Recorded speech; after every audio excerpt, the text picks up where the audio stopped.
right?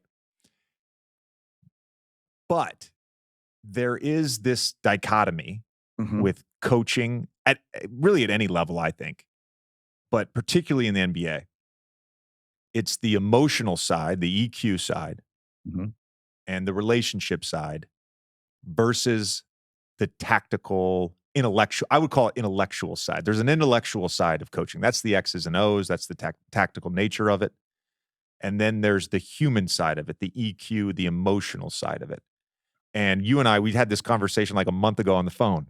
Yep. We were talking about this Mike McDaniel interview. And by the way, I saw after it was like 2 weeks after I talked to you, I saw Mike. He was at a Heat game. Okay. Yep. And I went up to him and I said, I listened to this interview you did last fall. Yes. And you said, I don't work in the sports industry. I work in the service industry. And my job is to serve the players. And when I talked to you about this, I felt like it really hit a nerve with you. It's the truth. It is the truth. And he said it's best when he described it as these guys have a short window to make it for their family, for themselves, to see if they can be. And it's our job as coaches to put them in the best possible position to become successful. And because of experience, you want to give them the experience of those that have come before them, those that have come before me, because someone helped me and helped me see it.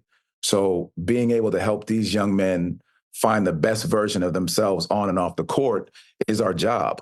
Um, and that's the most important thing for me with these guys. And that's going to take, the tactical side. That takes us X's and O's. What position puts, where's Paolo best on the floor? Where's Franz best on the floor? Where should I put Jalen? Those are all tactical pieces, which understood. But also, okay, what level do they need to see it from the human side with their teammate? That's another side, right? That's the portion that we got to keep looking at and viewing to make sure they all understand it as best as possible. I told you this, and I want to say it. I want to say it publicly. Yep. I do want to say it publicly. And recently, actually, LeBron said this about players and their careers. Yeah. Is like what is a good career? What is a successful career? And I had to grapple with this when I retired because I didn't win a championship, and that was sort of my marker of a successful career. And one of the things I was proud of, and it's something LeBron said, he said, a successful career is you maximize your career. You maximize the skills you have, the natural talents you have. And I looked back on my career and I said, I felt like I maximized what I was given. And I have a negative wingspan. I relative to NBA players, I'm not that athletic.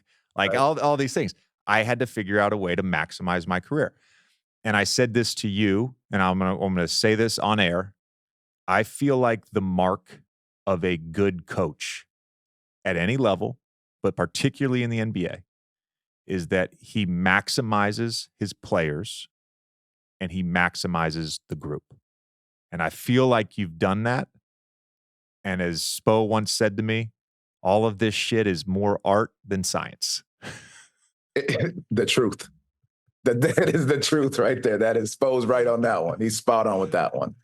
You just want and I can't describe it and say it enough of you just want the best for these guys. You want them to be as successful as they can be because everybody can't be LeBron. Everybody can't be a Luka. Everybody can't be a Joel Embiid. But in your role for what you're going to do to establish who you are in the NBA, can you be the best version of that? That's it. I think how do you find that is also knowing how you fit that particular team where you are and find that role for that moment. I remember talking to Chauncey years before he got into the league, and I would watch him play in the summer. And I'm like, dang, Chauncey people forget what he could do just as the individual skill set, shooting, playing, like crushing people. And then he got to Detroit and he just ran the team. And he'd always say, it's summer Chauncey, the season Chauncey. And that's the major difference that guys, you want them, he helped me understand that. You can work on, like you guys talk, I remember you guys talking about the bag. You can work on the bag, but like when it comes to doing what's necessary for my team, what's necessary for me to get the best out of myself in this situation and for my team? Yeah, it's important to work on the bag, Yeah.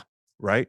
It's important to work on the bag, but there's a difference between the bag and utilizing the bag within the framework of benefiting the team. Yes. There's a big difference.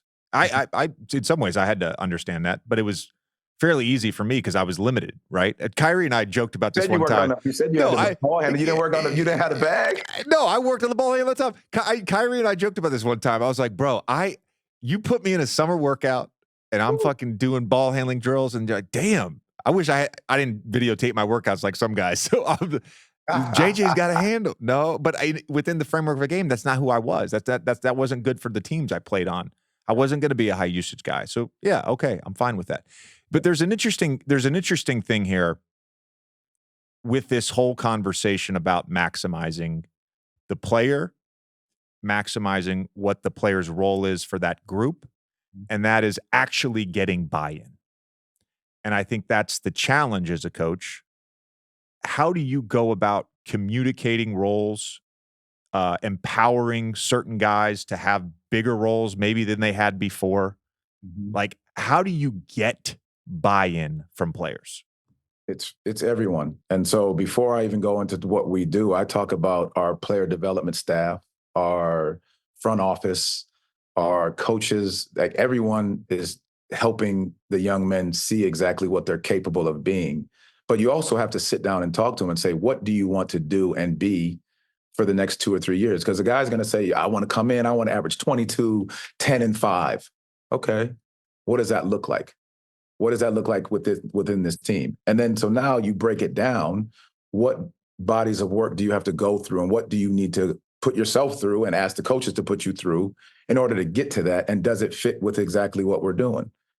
And so knowing you want to help them reach their maximum potential, how do you help them talk about, okay, well, here's how we're going to play. And if we play this way, here's where your spots, here's where you'll get shots, here's where this is all of the things that you need to do in order to get to what you want, but it's also helping the team. So it's both parties benefit because you're helping them reach their maximum potential on top of our team's potential. No, I totally get that. I mean, I'm not saying that you do this, but I think there is a danger at times because I've been in Mhm. this world now for 18 years, like, and I still talk to people and I hear things where a player or a coach will say, I want to be like so and so. I think there's value um, in studying how certain guys operate in pick and roll, Yeah. studying off ball movement. Like, if I'm a player that is an off ball player right now, I'm watching Sabonis and Herter and Malik Monk and De'Aaron Fox run their DHO action. And then I'm implementing that in player development.